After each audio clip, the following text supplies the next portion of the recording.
माननीय अध्यक्ष महोदय, आज मांग संख्या 50 पर सदन में सार्थक चर्चा हुई। माननीय सदस्यों ने बड़े उत्साह से चर्चा में भाग लिया।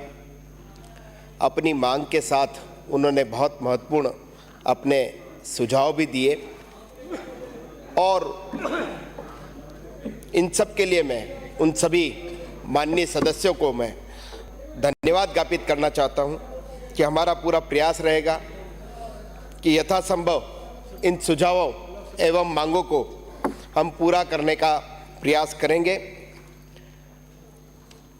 आज माननीय अध्यक्ष महोदय 67 सदस्यों द्वारा कुल 207 कटौती के प्रस्ताव हमें प्राप्त हुए, जिनका जवाब हम निर्धारित समय पर माननीय सदस्यों को उपलब्ध करवा देंगे। सहकारिता की बात हो रही है। सहकारिता का अगर कोई श्रेष्ठ उदाहरण हम देखना चाहें तो वो है मानव का शरीर, जिसका प्रत्येक अंग एक दूसरे को सहयोग देता है और सहयोग लेता है। यदि शरीर का प्रत्येक अंग अलग अलग कर दिया जाए तो शरीर की क्या स्थिति होगी हम कल्पना के नहीं कर सकते। उक्त शरीर की समस्त व्यवस्थाएं ईश्वर प्रदत्त है। ईश्वर की रचना में सहकारिता का स्पष्ट संदेश है। हमें इसे थोड़ा समझने की जरूरत है। अध्यक्ष महोदय, मैं सबसे पहले हमारे यशस्वी मुख्यमंत्री जी को मैं धन्यवाद देना चाहूँगा कि उन्होंने सहकारिता विभाग को और राजस्थान के किसानों को, राजस्थान के आम जन को इस बजट में ध्यान रखते हुए सहकारिता विभाग के लिए उन्होंने अनेक घोषणाएं की, नवाचार किए।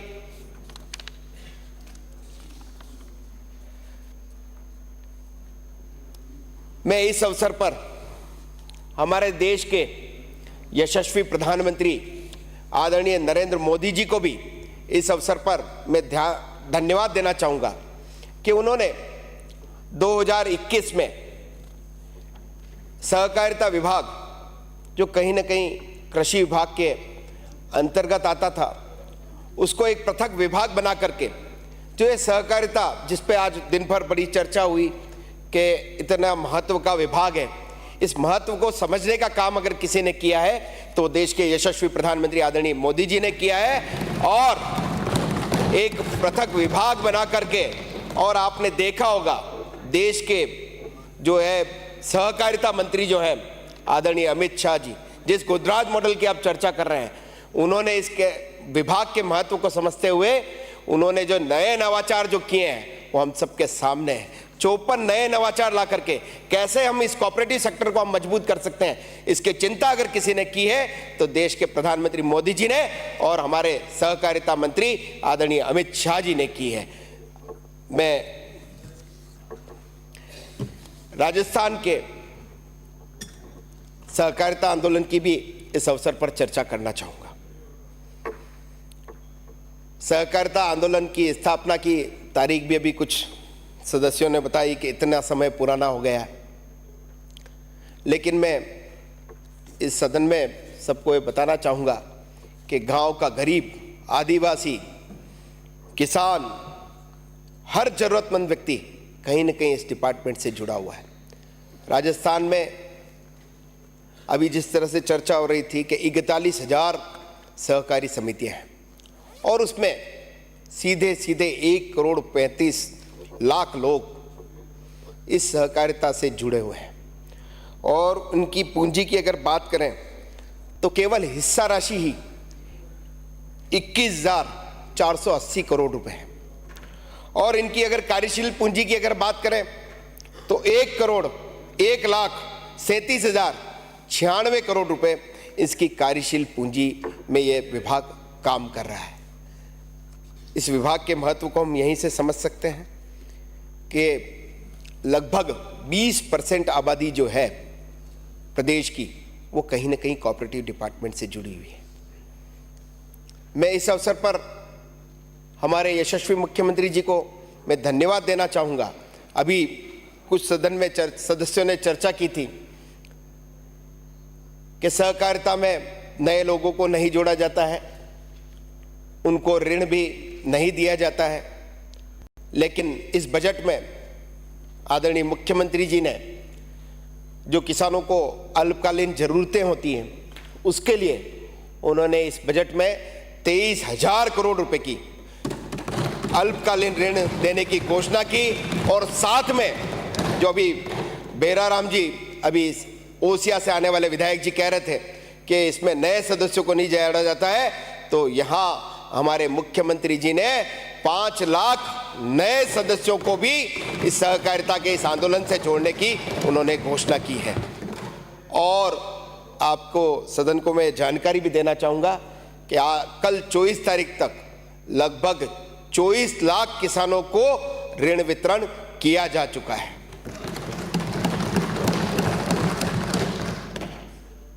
माननीय अध्यक्ष महोदय,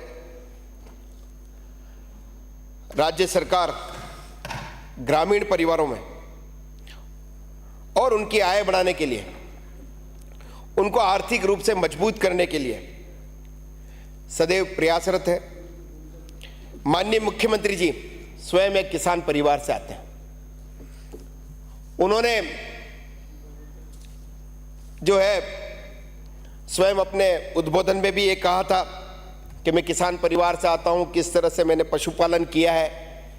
कल जब डूंगरपुर से आने वाले विधायक जी गणेश जी कह रहे थे कि इस बजट में कहीं इसकी चर्चा नहीं की गई है, तो मैं माननीय विधायक जी को बताना चाहूँगा कि हमारी सरकार ने लेखानुदान मांगों में ही राजस्थान के पशुपालकों को 1 लाख रुपए तक का बिना ब्याज का गोपाल क्रेडिट कार्ड 5 लाख नए किसानों को देने की इस बार के बजट में घोषणा की है, बिना ब्याज से।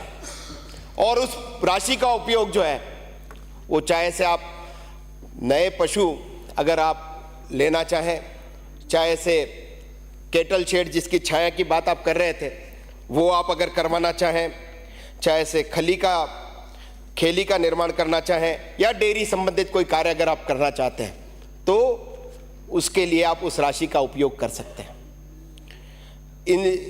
इस गोपालन क्रेडिट कार्ड के लिए हमें शीघ्र ही हम उसके आवेदन भी हम उसके लिए स्वीकार करेंगे, आमंत्रित किए जाएंगे।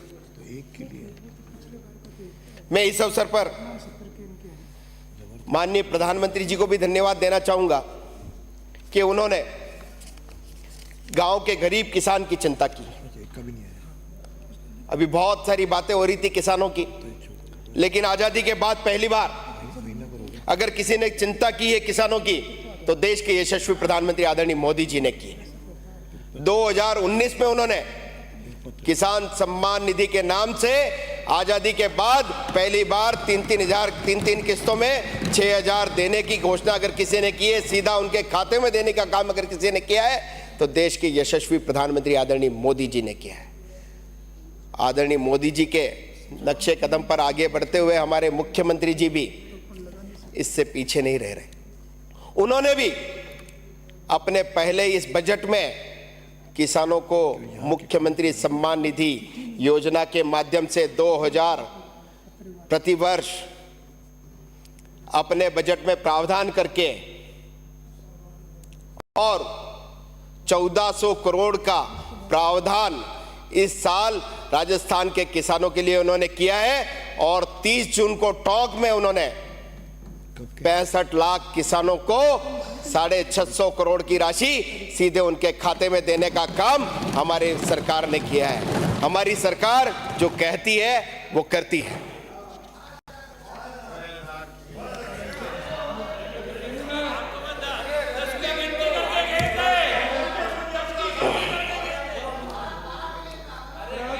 अरे बैठिए, अरे बैठो बैठो बैठिए। चरणबद्ध रूप से उनको भी 12,000 तक ले जाएंगे हम। चरणबद्ध तरीके से आप कह रहे हैं ना, हम आपको हमने 12,000 कहा है, हम 12,000 देंगे। माननीय सदस्य, जब कोई रिप्लाई हो रहा हो बीच में क्वेश्चन नहीं पूछते हैं। मैं इस अवसर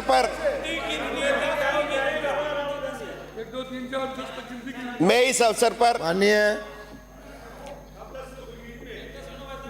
माननीय अध्यक्ष महोदय,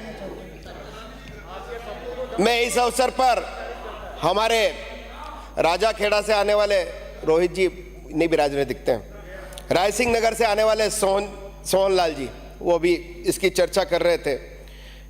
और कल रोहित जी ये बता रहे थे कि सहकारिता का बजट कम हुआ है, विभाग का बजट कम हुआ है, किसानों के लिए बजट कम हुआ है। मैं उनको सदन को ये जानकारी देना चाहूँगा कि हमारे हर चीज, आपको सारी योजनाओं की बात करेंगे, हर योजना में हमने कहीं दुगना किया है, कहीं तिगुना किया है। हम गारंटी से कह सकते हैं कि राजस्थान में किसानों के लिए अगर किसी ने सोचने का काम किया है तो हमारे यशस्वी मुख्यमंत्री जी ने और वित्त मंत्री जी ने किया है। दीर्घकालीन ऋणों की बात अभी सभी माननीय सदस्य कर रहे थे। गत वर्ष पिछली सरकार ने 50 करोड़ का दीर्घकालीन ऋण दिया था। हमारी इस सरकार ने इस बजट में उसको दुगुना करके 100 करोड़ का प्रावधान भी रखा है, और जो ब्याज अनुदान पूर्व में 5% दिया जाता था उसको 2% और बढ़ा करके उसको 7% करके राजस्थान के किसानों को और आम जन को उससे कहीं ना कहीं राहत देने का काम हमारी सरकार ने किया है। निश्चित रूप से इससे कहीं ना कहीं राजस्थान के किसानों को भी उसका फायदा मिलेगा और कहीं ना कहीं हमारे बैंक भी इससे मजबूत होंगे। इसकी चिंता भी हमारे मुख्यमंत्री जी ने की।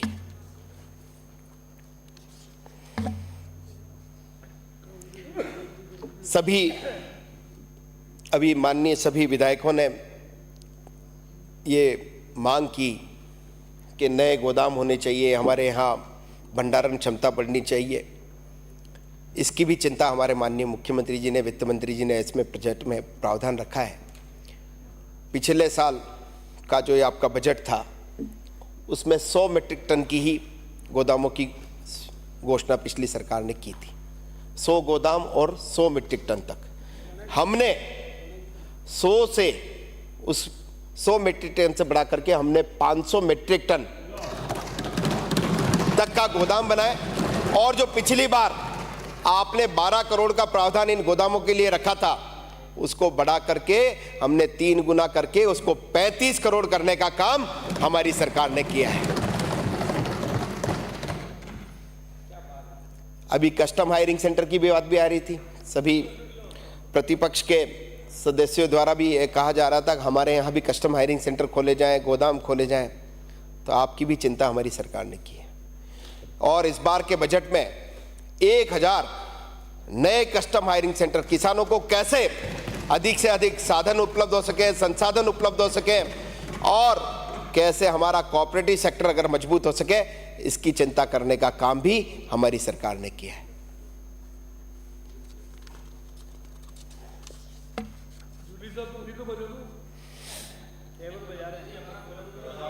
हाँ क्या बोलिए, उधर नहीं, माननीय मंत्री जी। निश्चित रूप से इधर आपकी मांगों को भी हम ध्यान में रखेंगे।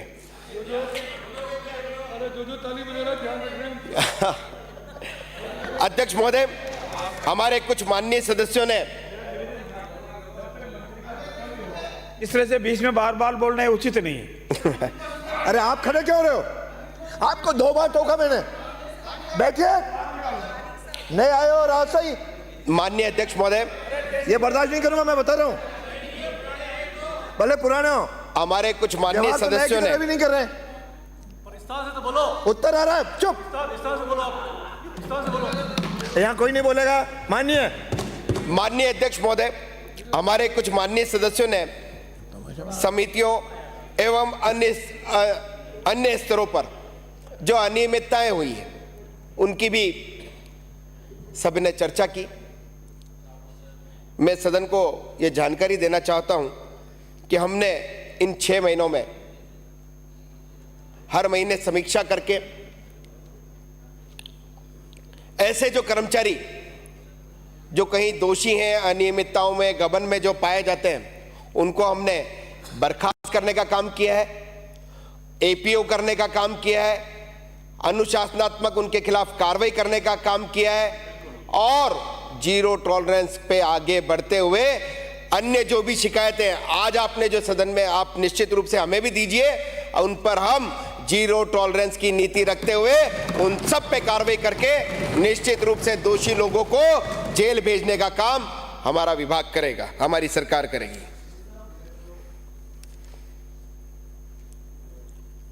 विभाग में अनियमितता की बात होती है, इसको दूर करने के लिए हम कार्रवाई तो करेंगे ही, साथ साथ में इसमें पारदर्शिता कैसे आए इसकी चिंता भी हमारी सरकार ने की है।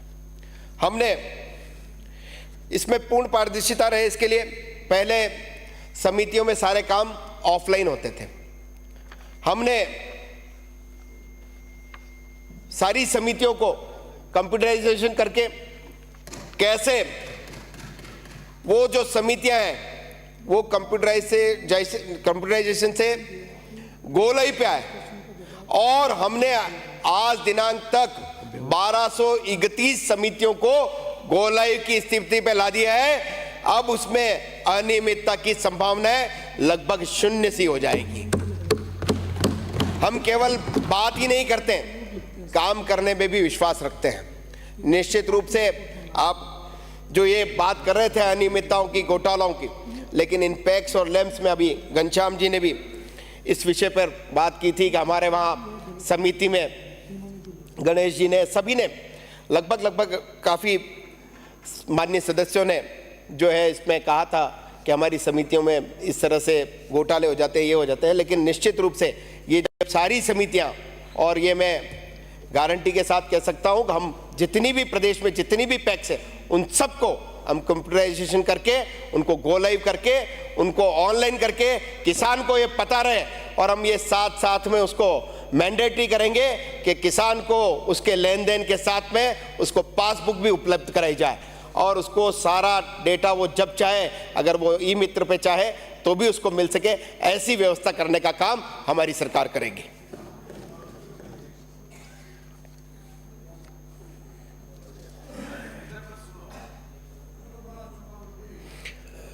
अभी माननीय कुछ सदस्यों ने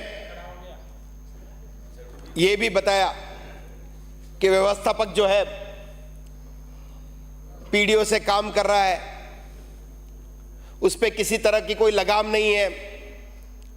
मैं स्वयं एक सहकारी समिति का सदस्य हूं, लंबे समय से, फादर मेरे सहकारी समिति के लंबे समय तक अध्यक्ष भी रहे। मैं इस कोऑपरेटिव सेक्टर में बहुत लंबे समय से जुड़ा भी हूं, उसको बहुत अच्छे से गहराई से समझने का मैंने प्रयास भी किया है।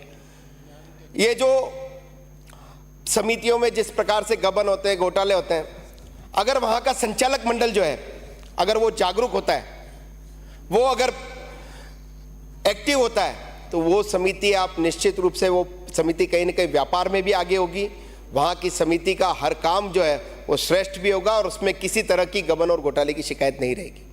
इस दिशा में हम आगे बढ़ते हुए हमने ये प्रयास किया इस साल से कि ये जितने भी राजस्थान में जितने भी अध्यक्ष होते हैं, संचालक मंडल के जो सदस्य होते हैं, इनको थोड़ा सा नियमों और प्रक्रियाओं की जानकारी नहीं होती। इनको हम अपडेट करेंगे और एक क्वालिटी ट्रेनिंग देने का काम जो हमारा रायसेम जो है वो प्रशिक्षण देता है, संस्था जो है हमारी रायसेम संस्था, उसके माध्यम से हम इस साल हमने लक्ष्य रखा है 25,000 ट्रेनिंग दिवस, लगभग 25,000 लोगों को हम प्रशिक्षण दे करके, उनको नियमों और प्रक्रिया की जानकारी दे करके कैसे वो जागरूक होकर के अपने पैक्स और लैंप्स को वो कैसे मजबूत कर सके, इसकी चिंता हमने की है।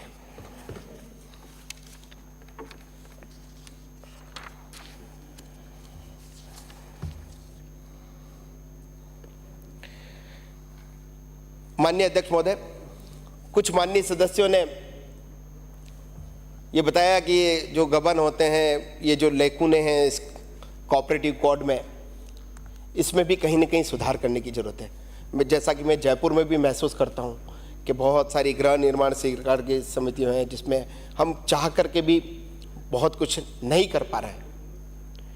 इस तरह से कानून में कहीं ना कहीं लेकुने रह गए।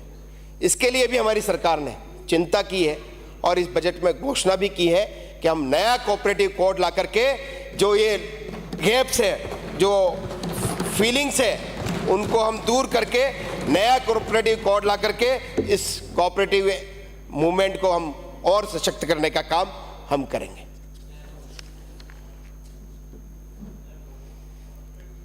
अभी सभी माननीय सदस्यों ने नए लैम्प्स और पैक्स खोलने की बात की।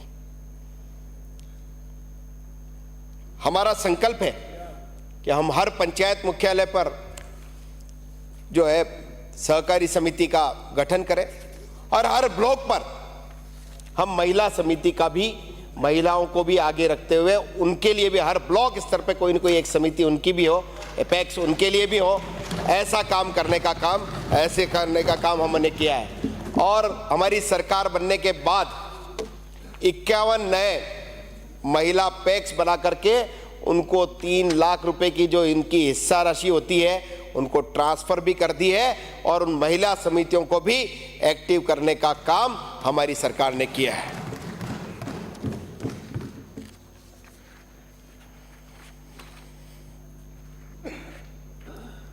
मुझे सदन को बताते हुए बड़ा हर्ष है कि सभी ने बैंक में और राजफेड की चिंता की।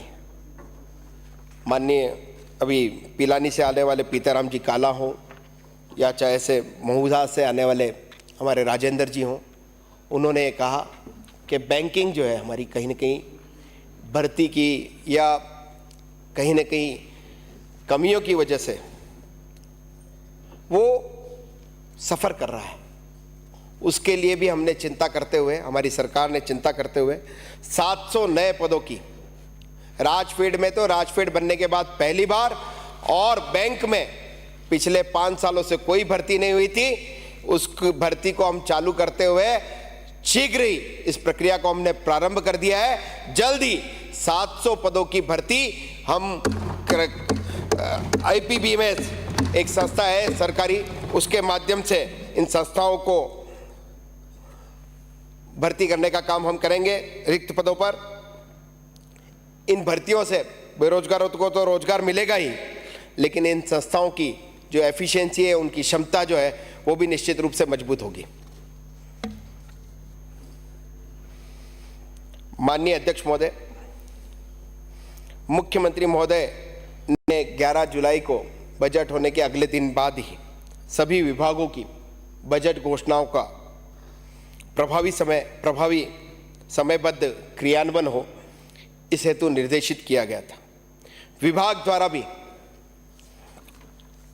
कार्य योजना बनाकर घोषणाओं की क्रियान्विति हेतु कार्रवाई प्रारंभ कर दी है।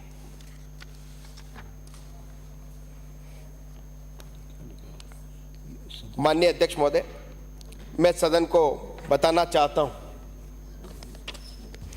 अन्नदाता हमारी सरकार की प्रमुख प्राथमिकता है। हमारी सरकार किसानों के प्रति संवेदनशील है। किसानों को उनकी फसल का उचित मूल्य मिले, इसकी चिंता सरकार को है। अभी जैसलमेर से आने वाले छोटू सिंह जी ने और टोडा भीम से आने वाले घनश्याम जी ने भी न्यूनतम समर्थन मूल्य की बात की थी।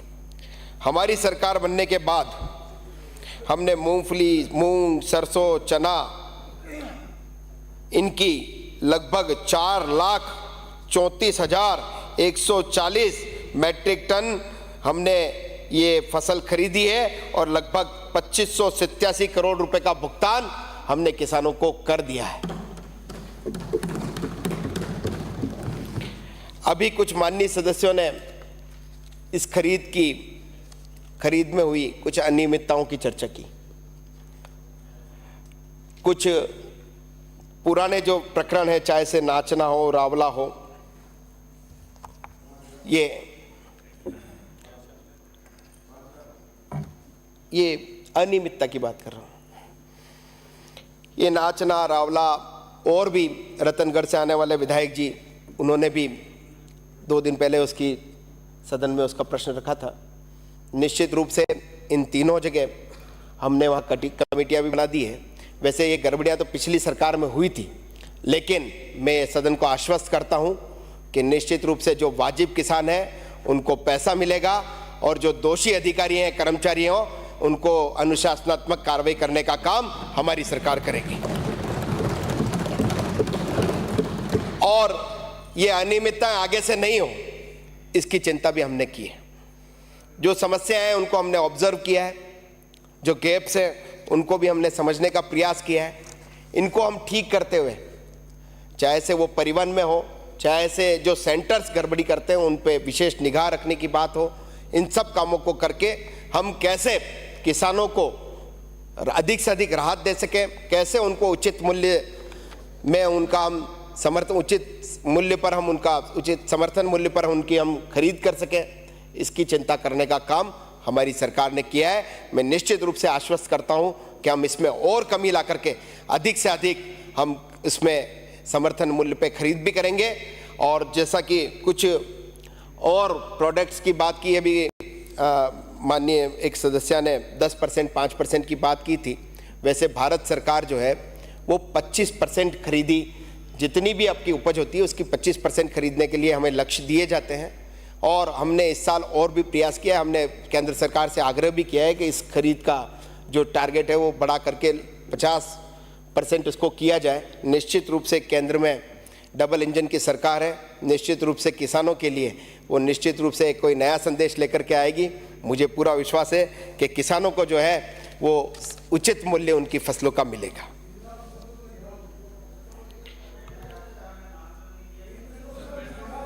हाँ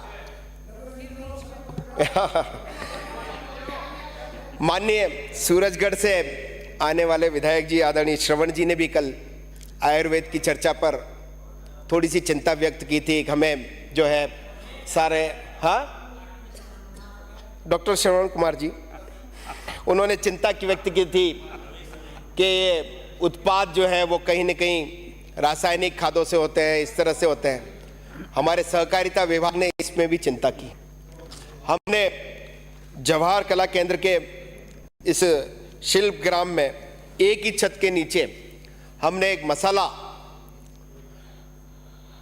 जो है गुणवत्तापूर्ण हमें मिले, इसके लिए एक मसाला मेले का हमने आयोजन किया और उसमें पूरे देश भर के जितने भी प्रोडक्ट्स हैं उन सबको यहाँ बुलाया और कैसे ऑर्गेनिक और जैविक पदार्थों का प्रचार प्रसार हो और जैविक खेती कैसे बढ़े, इसके लिए हमने यहाँ ऑर्गेनिक फूड फेस्टिवल भी आयोजित किया। और इस मसाला मेला के माध्यम से हमने एक जो जिस तरह से आप बता रहे थे गुणवत्तापूर्ण जो सामान है उनको कंज्यूमर्स को मिले, इसकी चिंता भी हमारे विभाग ने की है।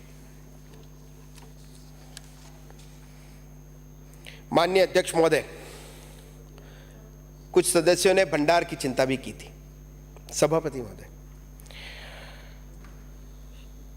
राजस्थान में कॉन्फेड के हर जिला पे भंडार हैं, उनकी दुकानें भी हैं। हम इस वर्ष ये जो जिस तरह से प्रोडक्ट की बात कर रहे थे, गुणवत्तापूर्ण हमें वस्तुएं मिलें, जिस तरह से ये नकली सामान जो मिलता है, ये मिलावट वाला जो सामान मिलता है, हम ये प्रयास करेंगे कि हमारे भंडार में हर जिला स्तर पर इस तरह का भंडार का हम मॉडर्नाइजेशन करके, रिलायंस है, हम आज जब देखते हैं 10 से 15 सालों पहले निश्चित रूप से कोई जो है भंडार से कोई खरीदी करता था तो उसको ये लगता था कि मैं कहीं अच्छी चीज़ लेकर के आ रहा हूँ।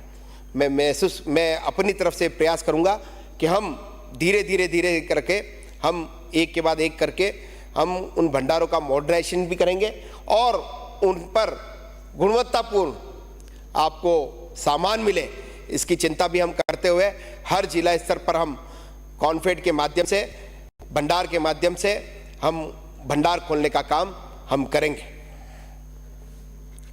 और इस सहकारिता के इस आंदोलन को हम मजबूत करने की दिशा में हम आगे बढ़ेंगे। कुछ माननीय सदस्यों ने और भी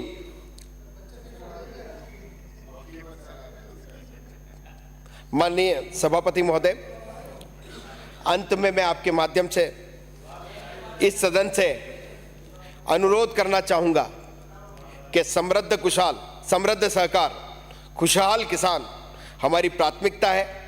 सहकारिता के विकास के लिए हम राजनीति से ऊपर उठकर सभी का सहयोग हम लेकर कैसे इस सहकारिता के इस आंदोलन को हम मजबूत करें, इसके लिए इस सदन में हम सब मिलकर के प्रयास करें। मैं माननीय अध्यक्ष महोदय सदन को आश्वस्त करना चाहूँगा कि सरकार के द्वारा की गई सभी घोषणाओं को हम समयबद्ध रूप से पूरा करने का प्रयास करेंगे। हम इसके लिए कटिबद्ध हैं। धन्यवाद।